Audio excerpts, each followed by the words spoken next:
l'heure d'information sur RTI1. Bonsoir mesdames et messieurs, le sommaire de ce journal. Le chef de l'État reçoit les condoléances de son homologue congolais Denis Sassou Nguesso. Un message porté par Émile Wosso, ministre congolais de l'équipement et de l'entretien routier. L'expression de la compassion et du soutien du peuple du Congo a été adressée à Alassane Ouattara et à l'ensemble des Ivoiriens. Les forces vives de la nation sont à pied d'œuvre pour réussir les cérémonies en hommage au défunt Premier ministre Ahmed Bakayoko, disparu le 10 mars dernier. Plusieurs personnalités d'ici et du monde sont attendues en Côte d'Ivoire. À San Pedro, bientôt, la ville sera ville verte et intelligente. Le schéma directeur qui fera de cette ville une métropole côtière a été élaboré sur initiative du ministère de la Ville en tenant compte des enjeux économiques, environnementaux et ceux touchant à la mobilité urbaine. Bienvenue dans ce 23h. La disparition du Premier ministre Ahmed Bakayoko afflige également les autorités des pays amis de la Côte d'Ivoire. Ce mardi, une délégation de la République du Congo portait au président Alassane Ouattara un message de compassion et de soutien en cette douloureuse épreuve. Le ministre congolais Émile Wosso était l'émissaire du président Denis Sassou Nguesso. Il parle du cœur généreux du défunt Premier ministre. On écoute. Nous sommes venus envoyés par son Excellence M. Denis Sassou Nguesso, président de la République du Congo, pour porter un message à son ami et frère, son Excellence M. Alassane Ouattara, président de la République de Côte d'Ivoire. Et comme l'ambiance est au deuil, nous sommes venus donc porter notre soutien à la souffrance des dirigeants ivoiriens qui pleurent son digne fils qui a commencé un long et dernier voyage là où nous savons tous que nous irons tous. Donc c'est ces circonstances difficiles et malheureuses qui me meuvent même pendant que je parle, parce que le Premier ministre Ahmed Bakayoko était un homme de cœur qui aimait le pauvre comme le riche et qui a accompli sa tâche, et en cela il est accompli et tout est accompli pour lui. Excusez mon émotion, c'est un ami, c'est un frère, et c'est difficile de l'imaginer absent parmi nous aujourd'hui. Voilà, beaucoup d'émotions, difficile de trouver les mots pour parler de l'homme d'État qui était le Premier ministre Ahmed Bakayoko. À la primature, la République du Congo a encore exprimé sa compassion à l'égard de la Côte d'Ivoire qui perd son Premier ministre, un homme de valeur, de paix, de loyauté et de dialogue. Des qualificatifs inscrits dans le livre de condoléances ouvert pour la circonstance. C'est là l'expression de la peine partagée par le président Denis Sassou Nguesso, un message transmis par le vice-amiral Jean-Dominique Okamba, le secrétaire général du Conseil national de la sécurité de la République du Congo. D'autres personnalités sont attendues ici en Côte d'Ivoire, des personnalités de haut rang, notamment des chefs d'État et de gouvernement de la sous-région. Aux côtés de la Côte d'Ivoire, il s'apprête à rendre un ultime hommage au Premier ministre Ahmed Bakayoko, décédé le 10 mars dernier en fin d'après-midi. Ce jour, le président de la République du Ghana, Nana Akufo-Addo, est arrivé en terre ivoirienne. Il a été accueilli par le Premier ministre par intérim Patrick Hachi et juste avant lui sont arrivés le Premier ministre de la République du Mali, Mokhtar Ouane, et le Premier ministre de la République du Gabon, Rose Christiane Oussaka Raponda, tous venus témoigner leur soutien et leur solidarité à la Côte d'Ivoire. D'autres chefs d'État et de gouvernement sont attendus demain, mercredi. Nous rappelons que tous sont venus rendre un ultime hommage au chef du gouvernement décédé, Ahmed Bakayoko. Toutes ces personnalités honoreront de leur présence la mémoire du défunt Premier ministre. Elles seront aux côtés de la famille d'Ahmed Bakayoko et des Ivoiriens pour les cérémonies d'hommage. Dont le calendrier est établi par la présidence de la République. Le programme a été ajusté, on le rappelle, il est lu pour vous par Abou Sanogo. Le programme actualisé des obsèques du Premier ministre Ahmed Bakayoko, décédé le mercredi 10 mars 2021 à Fribourg en Allemagne, se présente comme suit. Mercredi 17 mars 2021, de 9h à 12h, hommage de la nation, lieu palais présidentiel. 16h, hommage du RHDP, des partis politiques et des associations, suivi d'animations artistiques.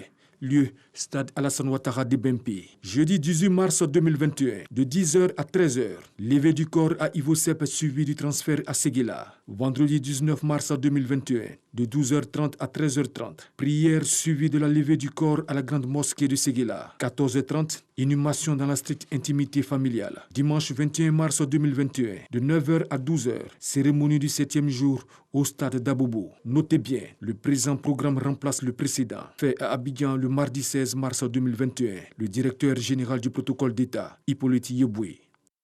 Les cérémonies de compassion se sont tenues au domicile du défunt Premier ministre. Une délégation conjointe du gouvernement et de la présidence de la République présentait hier les condoléances à la famille Bakayoko, éprouvée par la disparition de l'un des leurs, le défunt Premier ministre Ahmed Bakayoko. La délégation fut conduite par le ministre d'État, chef du gouvernement par intérim, Patrick Hachi. Nous en parlons avec Abou Sanogo. C'est dans une ambiance lourde que la délégation conjointe de la présidence de la République et du gouvernement, conduite par le Premier ministre par intérim Patrick Hachi, s'est rendue à la résidence du Premier ministre Ahmed Bakayoko pour exprimer sa compassion et toute sa solidarité à sa famille. La délégation a salué la mémoire d'un homme d'État, la disponibilité, le don de soi, le professionnalisme, l'esprit d'ouverture et la grande générosité de l'illustre disparu. La délégation conduite par Patrick Hachi a donc présenté ses condoléances à la famille Bakayoko et aux familles alliées, au Woroba, notamment au Bafing et au Béré en général et le Worodougou en particulier. Les mots ne suffisant pas pour rendre toute l'intense douleur qui étreint toute une nation, et en particulier ceux qui ont été au quotidien les collaborateurs du Premier ministre, que ce soit à la présidence ou dans le gouvernement. Nous sommes avec vous. Nous le serons toujours. La dimension du Premier ministre est un objet inextinguible que nul ne pourra jamais oublier. Le Premier ministre Ahmed Bakayoko, décédé le 10 mars dernier, sera inhumé le vendredi 19 mars prochain à Séguéla, sa terre d'origine, après la prière de 13h dans la stricte intimité familiale. Je vous le disais d'entrée, les forces vives de la nation sont actives pour la réussite des obsèques du Premier ministre Ahmed Bakayoko. Sa maison politique, le RHDP, souhaite rendre un hommage de taille à celui qui était le trait d'union entre le parti au pouvoir et les autres partis politiques. Une qualité qui sera célébrée en présence de toutes les formations politiques ivoiriennes. L'ensemble de la population est donc convié. L'appel du directeur exécutif du parti du RHDP est rapporté par Moussa Konaté. Cérémonie d'hommage politique et artistique au Premier ministre Ahmed Bakayoko. Adama Bik Togo sonne la mobilisation. Première étape, échange avec les populations d'Anyama, commune qui va abriter l'événement. Pour la mémoire d'Ahmed Bakayoko, nous devons nous mobiliser, même si c'est à pied, pour que chacun de nous puisse aller à Ebempe, même si c'est avec un petit morceau de paille, un petit morceau de fleurs, qu'on aille tous déposer au stade de BMP pour dire merci Ahmed, merci Amba, merci pour tout ce que tu as donné à notre parti, à la Côte d'Ivoire. Après cet échange avec les populations d'Anyama, cap est M. Abobo. Le directeur exécutif a porté le message de mobilisation aux populations. Depuis avant-hier, on a commencé à sensibiliser la jeunesse dans le quartier de la commune.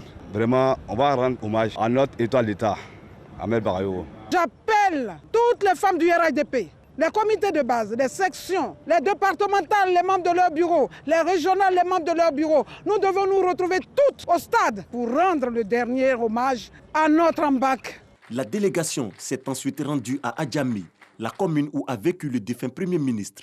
Le mot d'ordre est aussi lancé afin de rendre un hommage mérité à Ahmed Bakayoko.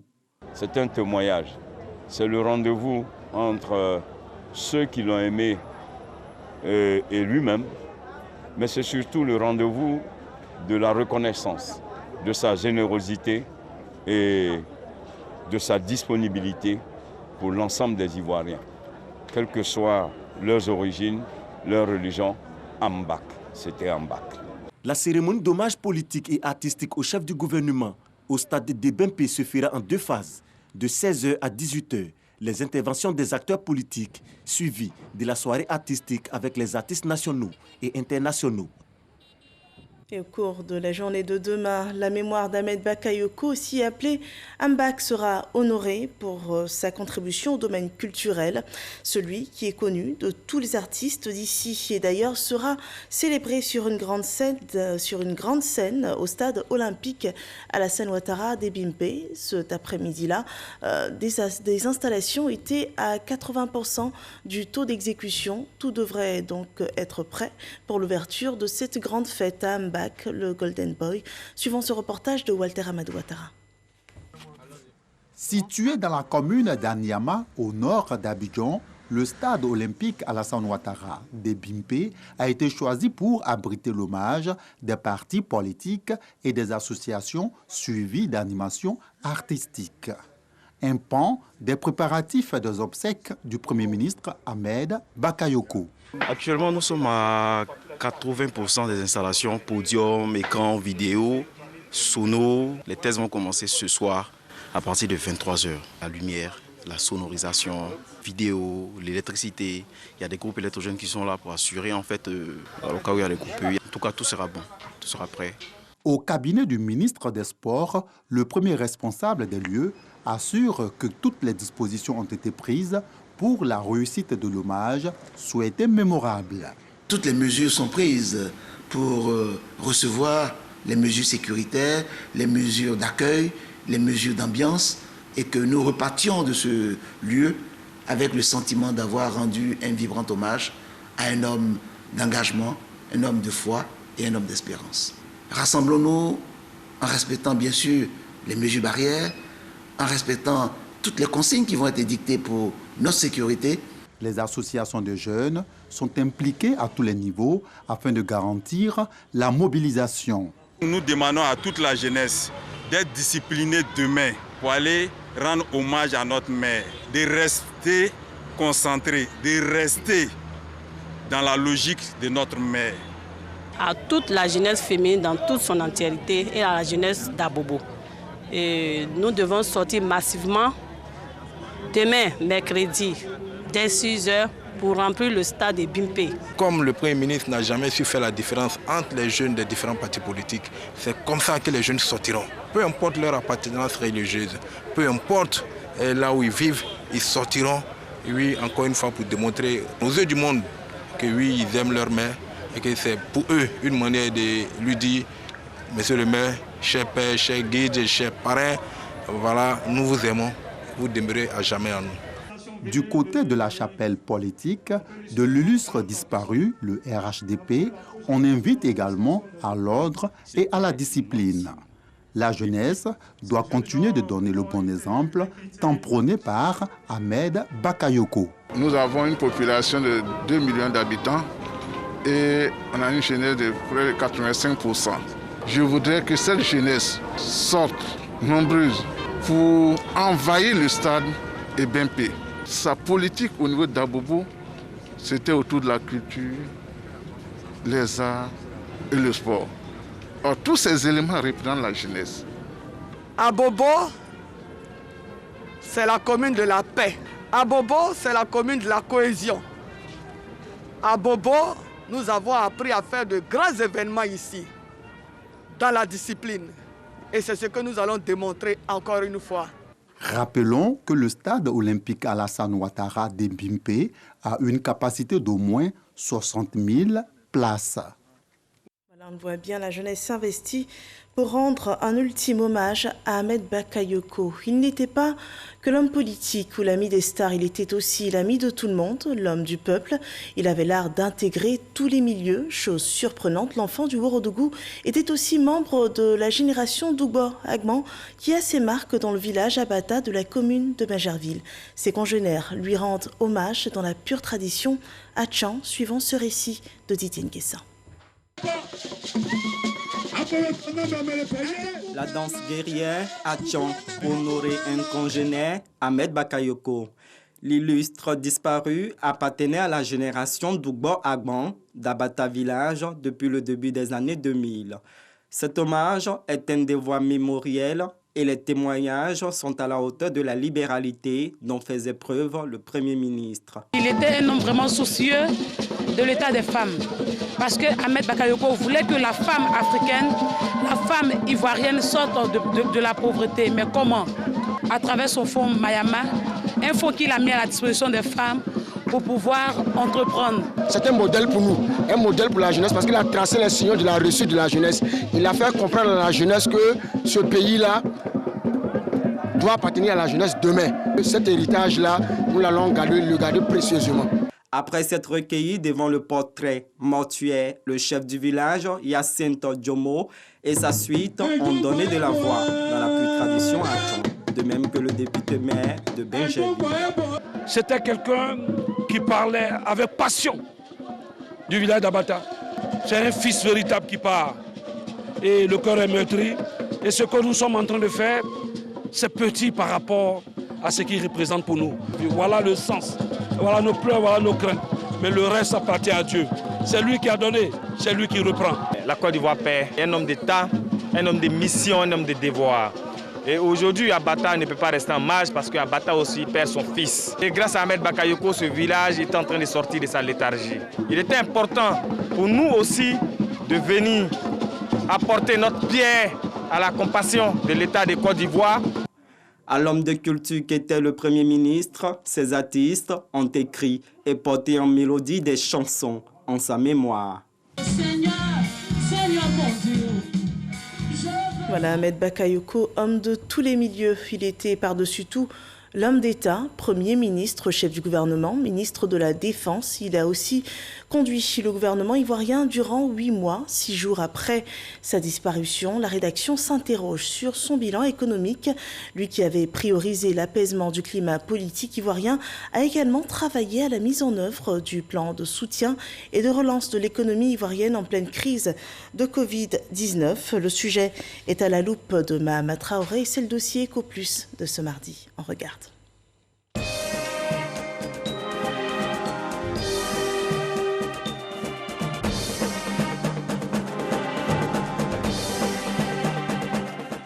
« 22 septembre 2020, le Premier ministre Ahmed Bakayoko échange avec le patronat ivoirien et la Chambre de commerce et d'industrie à la primature.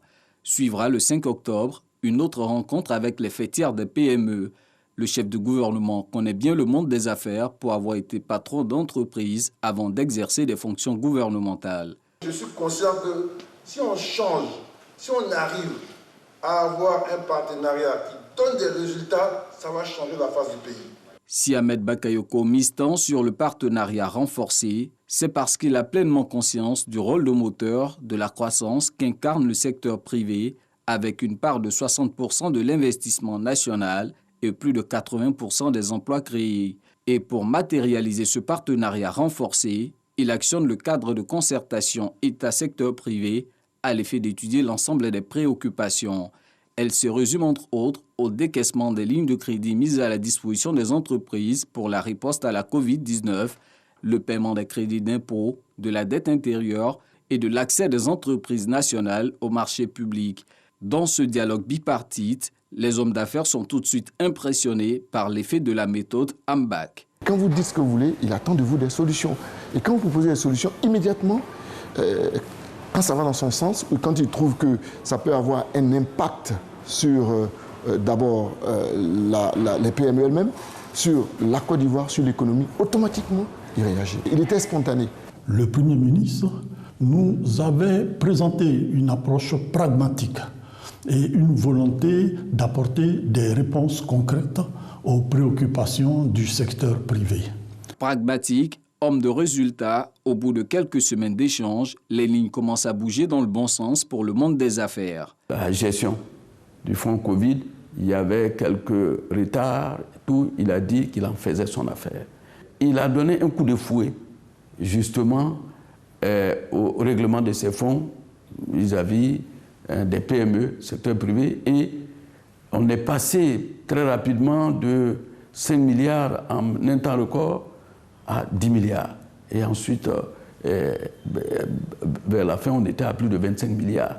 Nous avons vu la volonté du Premier ministre Ahmed Bakayoko de réactiver de manière concrète, de manière efficace, le dialogue État-secteur privé. C'est grâce à ces rencontres que nous avons pu sortir de la situation de blocage du remboursement de crédits de TVA que les entreprises connaissaient depuis un certain temps. Soucieux de l'amélioration du climat des affaires, Ahmed Bakayoko conduit en parallèle la politique économique du pays. Dans un contexte de récession de l'économie mondiale due à la crise sanitaire, la tâche fut pour le moins aisée, le défi étant de maintenir la dynamique de croissance que connaît le pays depuis 2011. On a confirmé un taux de croissance économique en 2020 de 1,8%. Et nous avons également un niveau d'inflation qui est maîtrisé, qui est en deçà de 3%. Et ça, c'est la norme au niveau de l'UEMOA. Nous avons un niveau d'endettement qui est également maîtrisé à fin décembre 2020. Nous avons un taux d'endettement qui tourne autour de 48%, ce qui est très en deçà de la norme communautaire qui est de 70%. Au niveau de déficit budgétaire, nous avons eu une baisse de recettes et dans le même temps, nous avons un accroissement des dépenses. Cela a entraîné un déficit un peu plus important qui est autour de 5,9%.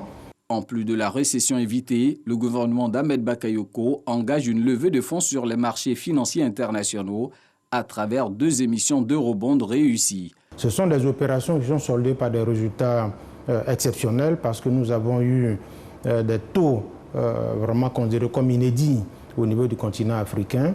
Pour la première levée du mois de novembre, nous avons obtenu un taux de 5%. Pour la deuxième levée au mois de janvier, c'était 4,3%, ce qui montre quand même que nous avons un crédit important auprès des investisseurs internationaux. Après l'élection présidentielle et les législatives, le chef du gouvernement prévoyait de se focaliser sur les questions économiques, notamment l'essor du secteur privé national. Nous avons abordé avec lui les principaux chantiers sur lesquels donc, nous souhaitons connaître des avancées avec le gouvernement.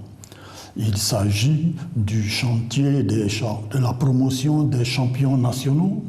Il s'agit du chantier de la transformation structurelle de notre pays par l'industrialisation. Il s'agit de la question de la dette intérieure. Et donc sur ces grands dossiers, nous avions pris rendez-vous avec le Premier ministre. Nous avons avec lui de grands projets, l'entrepreneuriat pour tous. C'est un programme que nous étions en train de regarder. La problématique du rayonnement des PME ivoiriennes dans la sous-région. Et l'un de ses points forts, c'était de dire que les PME doivent s'unir, doivent parler d'une voix. À partir de ce moment, vous pouvez faire de belles choses. Le Premier ministre Ahmed Bakayoko n'avait pas le profil de technocrate ou d'économiste chevronné comme ses prédécesseurs, mais il savait les clés du succès économique pour un pays comme la Côte d'Ivoire. Sa disparition survenue le 10 mars dernier laisse donc un goût de symphonie inachevé. Voilà, pragmatique et concret, Ahmed Bakayoko a donc marqué la vie économique ivoirienne par ses méthodes. Un dossier de Mahama Traoré à revoir sur rti.info. Et nous revenons sur les préparatifs des obsèques du défunt Premier ministre. Dans 48 heures, la ville de Séguéla accueillera la dépouille mortelle du fils du Woroba. La ville, en attendant, est en pleine ébullition. De grands travaux de réhabilitation ont été entrepris pour mettre à neuf le tout Séguéla, la terre natale d'Ahmed Bakayoko. Les observations de Soro Corona. Les alentours et l'intérieur du stade Losséni Soumaoro de Séguéla connaissent des travaux. C'est ce site qui va abriter la veillée des prières religieuses du jeudi, l'hommage et la présentation des condoléances des différentes régions le vendredi. La grande mosquée de Séguéla est investie par les jeunes pour son toilettage. Les peintres sont à l'œuvre pour lui donner une fière allure.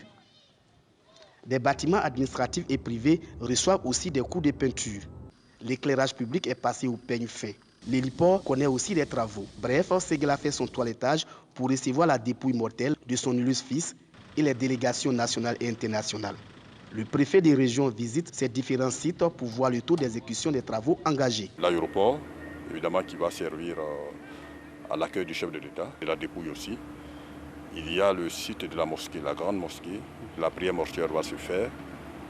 Au stade Losséni Soumaoro, où nous nous trouvons ce matin, va abriter la cérémonie d'hommage des populations de l'ensemble du pays. on a constaté au terme de cette visite de terrain que les travaux avancent très bien. Je dirais même que les travaux sont à plus de 80% de taux de réalisation, notamment en ce qui concerne l'aéroport. C'était notre grosse inquiétude parce que là-bas déjà il y avait des travaux même en temps normal. Donc naturellement on était très préoccupés par ce site. Au niveau de l'éclairage public, il y a une équipe de CIE qui est là, qui est sur le terrain, que nous avons rencontré tout à l'heure. Les différentes populations vivant à Séguéla sont appelées à s'impliquer activement dans l'organisation des obsèques. Que toutes les populations en tout cas s'impliquent véritablement, chacun ce qui le concerne, pour que nous puissions organiser vraiment dans l'honneur et dans la dignité des obsèques de feu le Premier ministre. Pour ce que je suis en train de voir à travers la ville, je pense que les populations seront à la hauteur de cette attente-là. Plusieurs autres rencontres sont prévues afin d'organiser des obsèques dignes à l'image de l'illustre disparu. Voilà, Séguéla qui sera le lieu de la grande prière mortuaire avant l'inhumation du défunt Premier ministre prévu vendredi 19 mars 2021. À présent, le point de la situation sanitaire en Côte d'Ivoire.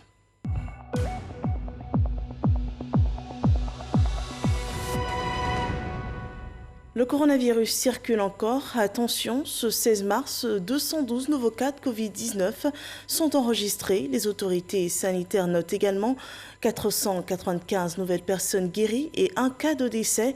Le ministère de la Santé et de l'Hygiène publique enregistre ainsi à ce jour 38 120 cas confirmés de Covid-19, parmi lesquels 35 111 personnes ont été déclarées guéries, 214 personnes sont décédées et 2795 personnes restent encore porteuses du virus.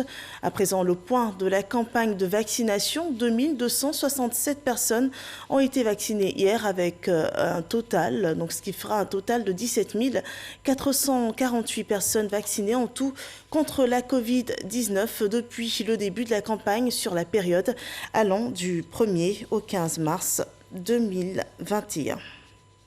Concernant la polémique et la décision prise par certains pays européens sur le vaccin AstraZeneca, la directrice de l'Agence européenne du médicament a déclaré ce mardi que la balance bénéfice-risque reste positive après le signalement d'effets secondaires possibles.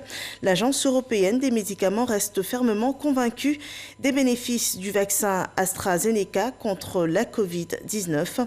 Une quinzaine de pays avaient signalé des problèmes sanguins détectés chez des personnes vaccinées telles que la formation de caillots appelés thromboses.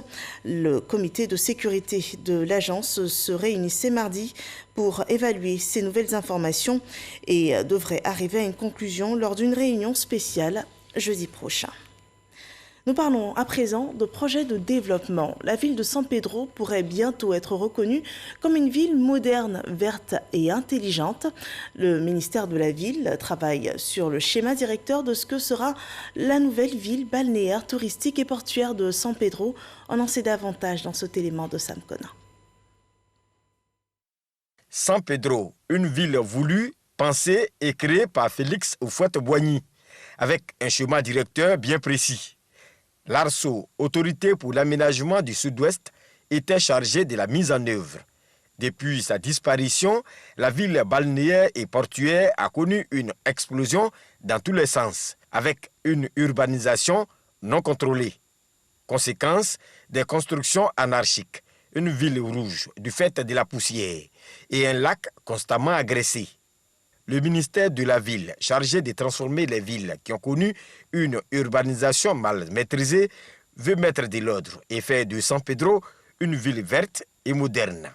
Mais avant, des ateliers avec des experts venus d'Afrique et d'Europe pour faire l'état des lieux et proposer des solutions qui se dégagent en 3 priorités. La première, c'est évidemment l'activité économique. La deuxième, c'est comment faire en sorte que cette ville puisse se développer de façon sûre, avec un enjeu majeur pour l'eau, qui est un atout, mais qui peut aussi être, en cas d'inondation, un danger. Et puis il y a aussi toute la préoccupation environnementale. Ce sont des propositions que nous allons donc essayer de fondre dans le schéma directeur pour réussir à sortir donc une ville véritablement moderne qui va projeter l'avenir de San Pedro sur 20-30 ans. Pour le ministre Albert François Micha, le conseil municipal de San Pedro dispose désormais d'un schéma directeur renforcé. Nous avons vu le projet de développement de cette ville qui correspondait à la vision du ministère de la ville. Nous pouvons dire que le maire de San Pedro dispose à présent d'un outil qui lui permet de voir le développement de sa ville et partant de là, le développement de la région. Selon le ministre Albert François Micha, des ateliers de ce genre vont être organisés dans les villes intéressées par le projet, afin de faire d'elles des villes intelligentes, inclusives, vertes et durables. Voilà, San Pedro, future métropole côtière avec de grandes capacités. Nous achevons ainsi ce journal. Merci de nous avoir suivis et nous vous rappelons que demain aura lieu l'hommage de la nation à la mémoire du défunt Premier ministre Ahmed Bakayoko, une cérémonie à suivre en direct sur RTI 1. Bonsoir chez vous.